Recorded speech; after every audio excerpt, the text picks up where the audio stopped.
हमारे किसान अलग अलग स्पीशीज की अलग अलग वैरायटी इनको सहेज कर रखते गए और उसको विकास कर। किसान की विरासत, धरती के वनस्पति संसाधन, एक अधिकार जिसका दुनिया भर के देश करते हैं सम्मान। आज भारत उन अधिकारों को दे रहा है नए मुकाम, ताकि और बढ़े किसानों की वंशागत किस्मों की पहचान का अभियान।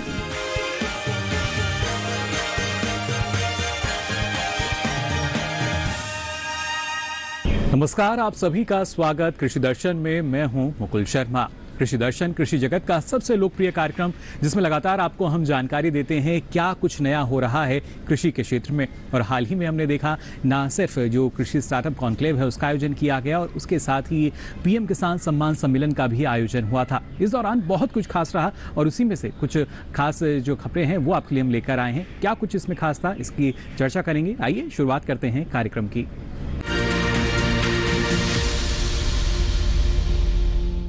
दिल्ली स्थित भारतीय कृषि अनुसंधान संस्थान यानी पूसा के मेला ग्राउंड में पीएम किसान सम्मान सम्मेलन का आयोजन किया गया था। इस दौरान लोकसभा अध्यक्ष ओम बिरला भी यहां पहुंचे और उन्होंने यहां पर जो कृषि स्टार्टअप कॉन्क्लेव के तहत जो अलग अलग स्टॉल लगाए गए थे उनका निरीक्षण भी किया। उन्होंने क्या कुछ कहा, क्या अपना अनुभव साझा किया, आइए देखते हैं।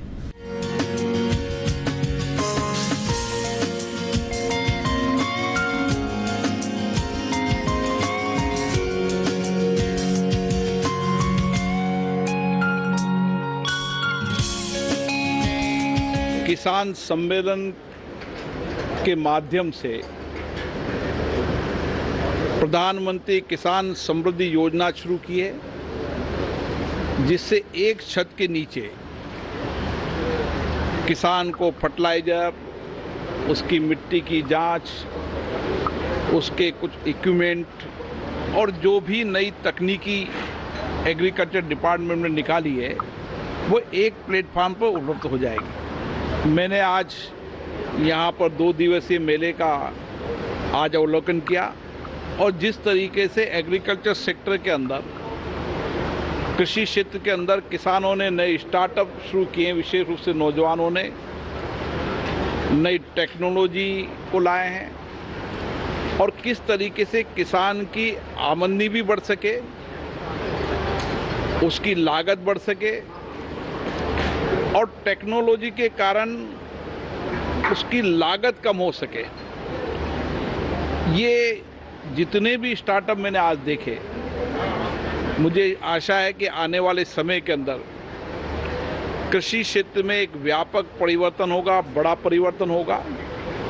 जो हमारी योजना है, सरकार ने कहा है कि इस 25 साल के अंदर हम दुनिया के अंदर एग्रीकल्चर सेक्टर के अंदर नए इनोवेशन, नए रिसर्च, नई सोच के साथ हमारी कम ज़मीन होने के बाद भी लागत कम, उत्पादन ज़्यादा और उसकी उत्पादन के बाद उसको मूल्य ठीक मिले और उसके साथ ग्लोबल चेन, उसके जितने भी प्रोडक्ट हैं उन प्रोडक्ट को हम एक्सपोर्ट कर सकें।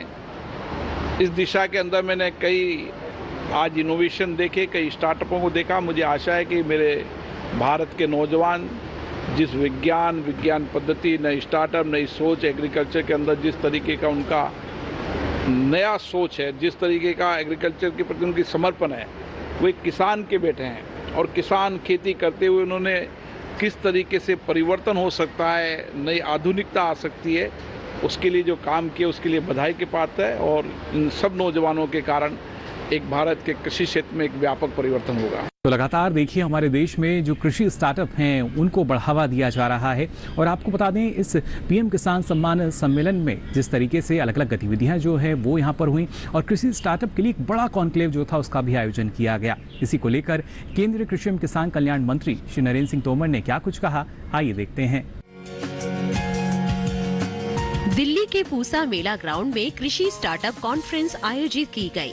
इस अवसर पर केंद्रीय कृषि एवं किसान कल्याण मंत्री नरेंद्र सिंह तोमर, केंद्रीय कृषि एवं किसान कल्याण राज्य मंत्री कैलाश चौधरी, शोभा करंदलाजे, कृषि सचिव मनोज आहूजा, ICAR के महानिदेशक डॉक्टर हिमांशु पाठक, कृषि मंत्रालय के अतिरिक्त सचिव अभिलक्ष्य लीखी एवं देश भर से आए सैकड़ों स्टार्टअप के अनेक प्रतिनिधियों ने भाग लिया।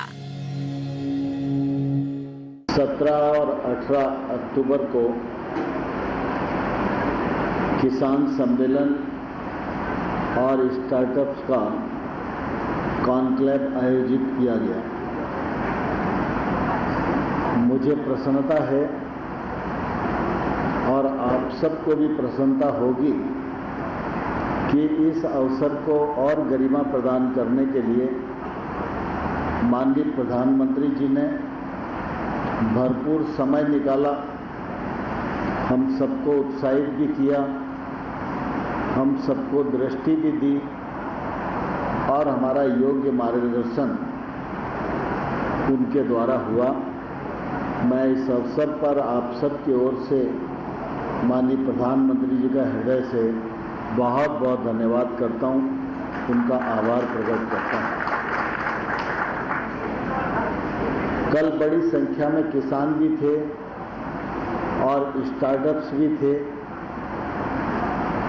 मैं समझता हूं कि यह अच्छा अवसर था कि जब दोनों पक्ष एक मंच पर एक दूसरे से मिलकर अपने ज्ञान को, विधा को, चर्चा को एक दूसरे के साथ साझा कर रहे थे। इसी बीच में एग्जीबिशन भी हुई और एग्जीबिशन को प्रधानमंत्री जी ने भी अवलोकित किया, हमारे माननीय मंत्रीगणों ने भी अवलोकित किया और विशेष रूप से स्वयं इच्छा व्यक्त करके लोकसभा के स्पीकर भी यहाँ आए और उन्होंने सभी स्टार्टअप्स को देखा भी, आप सबको प्रोत्साहित करने का भी काम किया। आप सबके ध्यान में है कि माननीय प्रधानमंत्री नरेंद्र मोदी जी की लगातार 8 वर्ष से यह कोशिश है कि हमारे जो देश की ताकत है वह उभरकर दुनिया के राजनीतिक मंच पर आना चाहिए और उनका यह विश्वास है कि जो ताकत हिंदुस्तान के पास है, हिंदुस्तान के लोगों के पास है,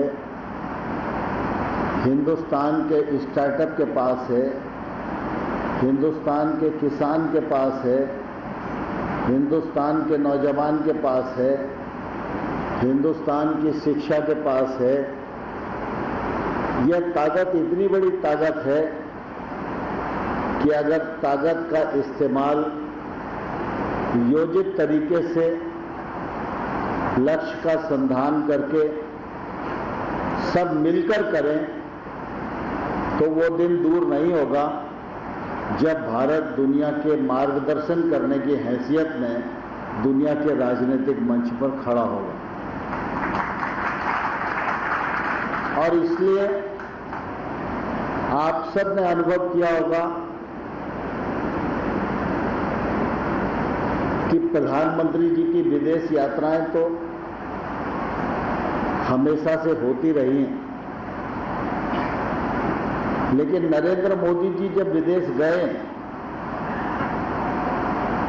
तो जिस देश में गए हैं उस देश के साथ जो मीटिंग्स होना है, जो विमर्श होना है, वो तो एक पक्ष रहा ही है, लेकिन उस देश के में निवास करने वाले भारतीयों को संपर्क करना, उन्हें उत्साहित करना, उनमें देशज भावना विकसित करना और वो भारतीयता पर गर्व करें और दुनिया को पोषित करने में अपना योगदान करें, इसमें सफलतापूर्वक उन्होंने योजना को पूरी दुनिया में क्रियान्वित करने का काम किया है और उसका परिणाम भी आज हम सब लोगों को ध्यान में आता है।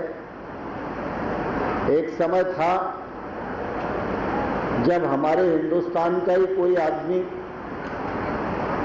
दुनिया के किसी दूसरे देश का पेन देखता था तो उस पर गौरव का अनुभव करता था। पढ़ा लिखा एक योग्य व्यक्ति, उसके मन में हमेशा ये रहता था कि हिंदुस्तान में तो प्लेटफॉर्म ही नहीं मेरे लायक, तो मुझे विदेश ही जाना पड़ेगा अगर अपनी पढ़ाई का इस्तेमाल करना है, बुद्धि का इस्तेमाल करना है और उसके माध्यम से आजीविका कमाना है। लेकिन आज प्रधानमंत्री जी ने आत्मनिर्भर भारत की बात की, लोकल के लिए वोकल हो जाओ इसकी बात की, तो आज स्वाभाविक रूप से हमारे देश का व्यक्ति बांस से बने हुए पेन को जेब में रखकर गौरव का अनुभव करता है कि यह मेरे देश के सेल्फ हेल्प ग्रुप ने बनाया है, इसमें गौरव का अनुभव हिंदुस्तानी करने लगा है। पहले विदेश जाकर आजीविका कमाने की प्रतिस्पर्धा थी। मैं भी सरकार के काम से विदेश जाता रहता हूं, तो वहां पर भारतीयों से मिलने का मौका मिलता है, तो मुझे बहुत प्रसन्नता होती है कि अब उल्टी गिनती शुरू हो गई है। पहले लोग विदेश जाने में गौरव का अनुभव करते थे, अब विदेश से अच्छी भली नौकरी छोड़कर व्यक्ति यह सोचता है कि मैं हिंदुस्तान में जाऊं और हिंदुस्तान में भी जाकर खेती में काम करूं, टेक्नोलॉजी में काम करूं, तो मेरा देश के लिए भी योगदान होगा, मेक इन इंडिया के लिए भी योगदान होगा और हिंदुस्तान को ताकत देने में भी मैं योगदान कर सकता हूं। तो सरकार की जो योजनाएं हैं वो लगातार काफी आगे बढ़ रही हैं हमारे किसानों के लिए, और किसान भी अपना कदम आगे बढ़ा रहे हैं कृषि स्टार्टअप के लिए। फिलहाल कृषि दर्शन में हम यहाँ रुकने एक छोटे से ब्रेक के लिए, ब्रेक से लौटेंगे तो बात करेंगे कृषि स्टार्टअप की ही। आप बने रहिए दूरदर्शन किसान पर।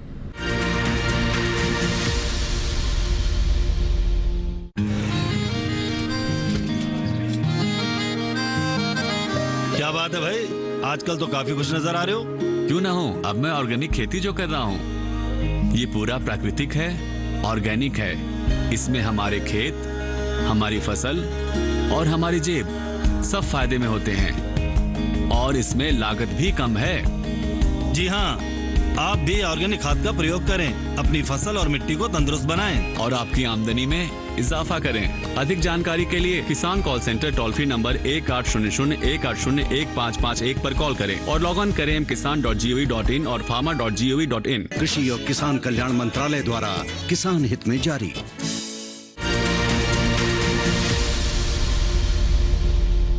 ब्रेक के बाद आप सभी का एक बार फिर स्वागत कृषि दर्शन में। अब आइए बात करते हैं कृषि स्टार्टअप में एक ऐसे खास कृषि स्टार्टअप की जिसके जरिए न सिर्फ जो हमारे किसान हैं वो लाभान्वित हो रहे हैं, बल्कि अब किसानों के लिए ये प्रेरणा का स्रोत भी बन चुका है। कैसे ये हमारे किसान जो हैं कृषि को आधुनिक कृषि में बदल रहे हैं एग्री कृषि स्टार्टअप के जरिए, आइए देखते हैं।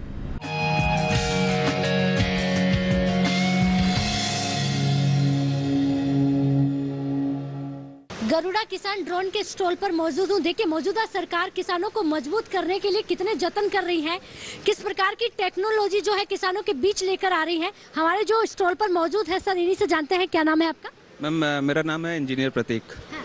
जी प्रतीक जी बताइए, ये जो आपके साथ या कहूँ जिस तरह से आपने ड्रोन की यहाँ पर सजावट की है किसानों को बताने के लिए, किस तरह से किसानों के लिए ये मददगार बनेगा और ये किस तरह से किसान इसे खरीद सकते हैं? मैम बिल्कुल सही कहा आपने, ये एक एग्रीकल्चर ड्रोन है। ये agriculture drone basically pesticide, insecticide, nano urea spray करने के काम आता है।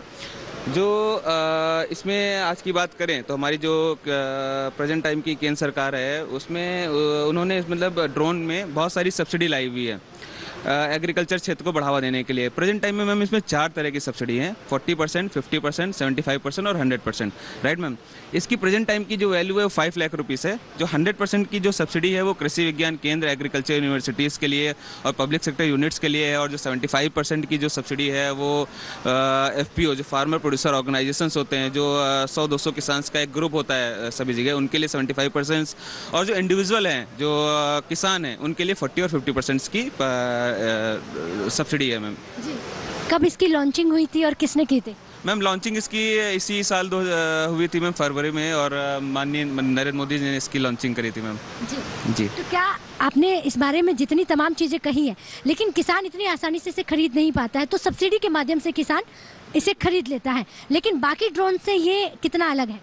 मैम किसान इसको क्यों नहीं खरीद पाता है? क्योंकि ये ऐसा, क्योंकि नया प्रोडक्ट है, अभी किसान को इसके फ़ायदे नहीं पता है पूरी तरह से कि इसके क्या क्या फ़ायदे हैं। जैसे पहले यूरिया हुआ करता था, पहले बोरी में आती थी मैम, अभी क्या है, उसको एक रिप्लेस कर दिया एक लीटर की बोतल ने। तो वो जो नैनो यूरिया है वो बेसिकली एग्रीकल्चर ड्रोन का ही प्रोडक्ट है। अभी किसान जैसे मेले लग रहे हैं, इसमें जो किसान आते हैं उनको थोड़ा थोड़ा पता चल रहा है, उनको जागरूकता आ रही है कि हाँ कि ड्रोन में भी बहुत फ़ायदा है, और धीरे धीरे ऐसे ही करते जाएंगे तो बहुत जल्दी हम सभी किसान तक पहुँचेंगे और डेफिनेटली सभी किसान इसको खरीदेंगे। कहाँ से आए हैं? मैम मैं चेन्नई से, हमारी कंपनी जो है वो चेन्नई की है मैम। जी। तो चेन्नई से ये स्टॉल यहाँ पर लगा हुआ है, दिल्ली के पूसा में है। और आज जब देश के प्रधानमंत्री जी मोदी जी या किसानों से जब बातचीत कर रहे थे, तो डिजिटल इंडिया, डिजिटल किसान बनाना है, ड्रोन के माध्यम से किसान किस तरह से फायदा ले सकते हैं, तमाम वो चर्चा हुई। और भी स्टॉल पर चलते हैं और आपको बताते हैं कि मौजूदा सरकार किस तरह से एग्री स्टार्टअप को किसानों तक पहुँचाने का जरिया बन रही है। तो लगातार जो बदलाव है वो हम देख सकते हैं। नए भारत की नई कृषि जो है अब हमें नजर आने लगी है। फिलहाल कृषि दर्शन में हम यहां रुक रहे हैं एक और छोटे से ब्रेक के लिए।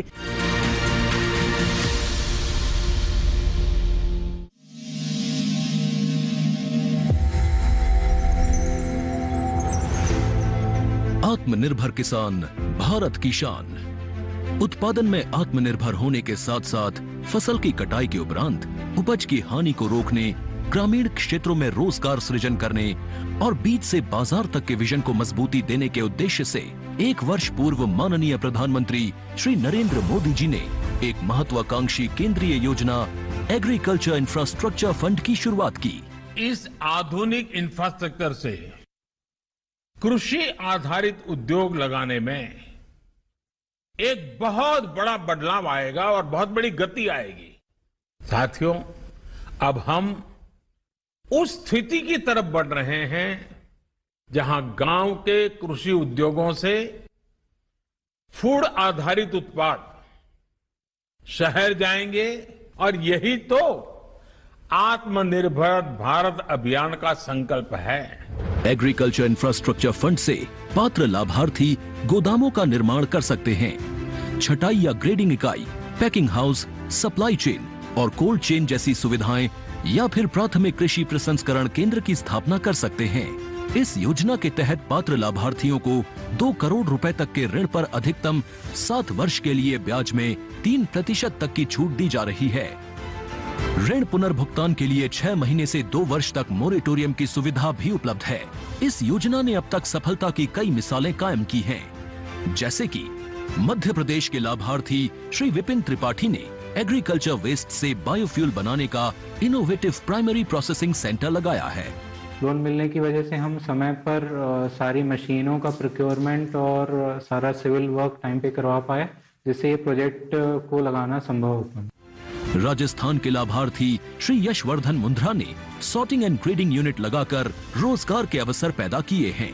कर्नाटक की महिला उद्यमी श्रीमती ममता वी ने प्राइमरी प्रोसेसिंग सेंटर लगाकर प्रगति की नई राह चुनी है। ಸಣ್ಣ ಪುಟ್ಟ ಉದ್ಯಮಿಗಳನ್ನ ಮತ್ತಷ್ಟು ಅಗ್ರಿಕಲ್ಚರಲ್ಲಿ ಹೆಚ್ಚು ನಾವು ಇನ್ನಷ್ಟು ಸಾಧನೆ ಮಾಡಲಿಕ್ಕೆ ಕಾರಣಕಾರಕವಾದಂತ ಈ ಅಗ್ರಿಕಲ್ಚರಲ್ ಇನ್ಫ್ರಾಸ್ಟ್ರಕ್ಚರ್ ಫಂಡ್ ಇಂದ ನಮ್ಮ ಇನ್ನಷ್ಟು ಯೋಜನೆಗಳು ಆಯೋಜನೆಗಳು ಉತ್ತಮಗೊಂಡಿದೆ। राजस्थान के लाभार्थी श्री दिनेश भट्टर ने जीरे की प्रोसेसिंग यूनिट लगाकर आसपास के ग्रामीणों को आत्मनिर्भरता प्रदान की है। महाराष्ट्र के लाभार्थी श्री अनूप कुमार मोहता ने वेयर हाउस बनाकर अन्न भंडारण को सुनिश्चित किया है। आज देश के कोने कोने से किसान, कृषि उद्यमी, किसान उत्पादक संघ, प्राथमिक कृषि सहकारी समितियां, स्वयं सहायता समूह और कृषि उपज मंडियां इस योजना का लाभ उठा रहे हैं।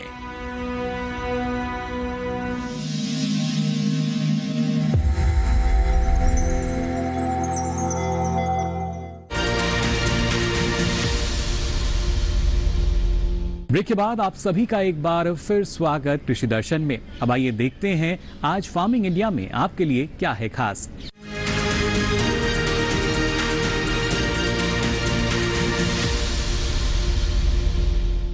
किसान बहनों भाइयों, हम सभी जानते हैं हमारे देश में अलग अलग तरह की जलवायु पाई जाती है और उसी की वजह से अलग अलग तरह की जो प्राकृतिक आपदाएं हैं वो भी हम देखते हैं हमारे अलग अलग राज्यों में जो आती हैं। लेकिन ऐसे में जो हमारे किसान हैं उनकी फसल बर्बाद ना हो या वहां पे उन्हें नुकसान ना हो, इसके लिए शुरुआत की गई प्रधानमंत्री फसल बीमा योजना की। कैसे ये योजना हमारे किसानों के लिए एक सुरक्षा कवच बन चुकी है, आइए देखते हैं।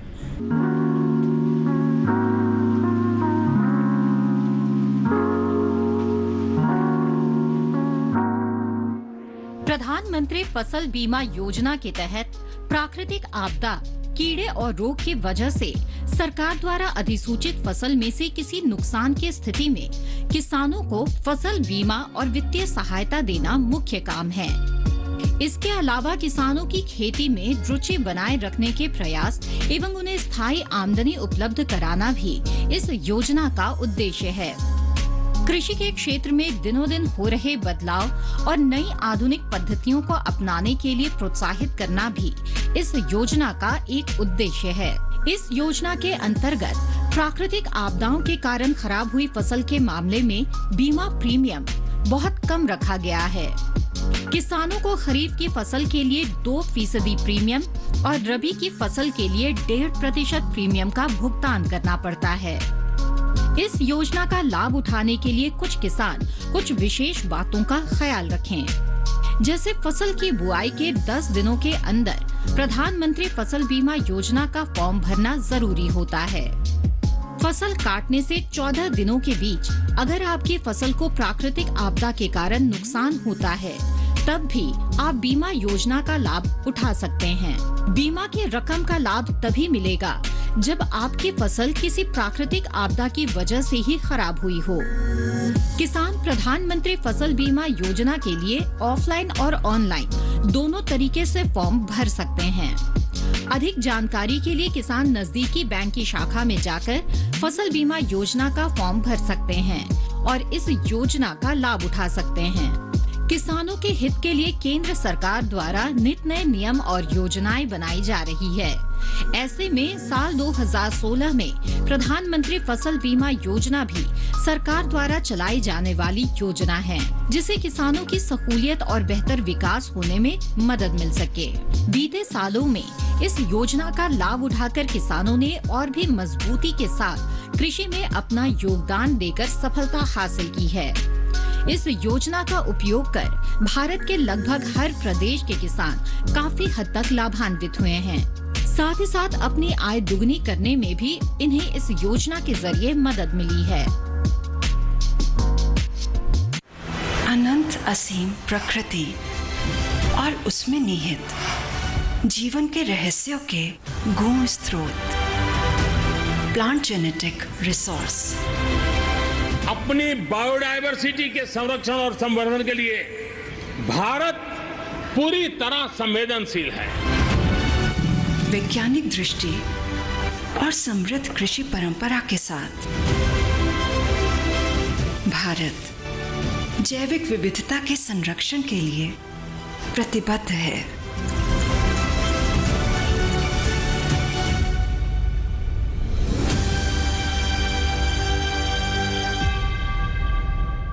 तो आज के लिए कृषि दर्शन में बस इतना ही, लेकिन इसके साथ ही अगर आप अपना कोई सवाल या सुझाव हम तक पहुंचाना चाहते हैं तो इसके लिए आप हमें ईमेल कर सकते हैं। हमारी मेल आईडी आप नोट कर लीजिए। हमारी मेल आईडी है krishidarshan@gmail.com। साथ ही पत्र व्यवहार के माध्यम से भी आप हमारे साथ जुड़ सकते हैं। इसके लिए आप हमारा पता नोट कर लीजिए। कार्यक्रम कृषि दर्शन, कमरा संख्या 58, CPC दूरदर्शन, खेलगांव, नई दिल्ली 110049। तो पत्र व्यवहार के माध्यम से भी आप हमारे साथ जुड़ सकते हैं, क्योंकि ये सारी जानकारी आपके लिए हम लेकर आते हैं। और आपके पास एक और विकल्प है, इस जानकारी को आप देख सकते हैं अब YouTube पर भी। इसके लिए आपकी टीवी स्क्रीन पर जो QR कोड दिखाया जा रहा है, इसे स्कैन करें, जिसके बाद आप पहुंचेंगे डीडी किसान के YouTube चैनल पर, और यहाँ ये सारी जानकारी कृषि दर्शन के साथ अब आप कभी भी कहीं भी देख सकेंगे। तो फिलहाल आज के लिए इस कार्यक्रम में बस इतना ही। मुझे दीजिए इजाजत। नमस्कार।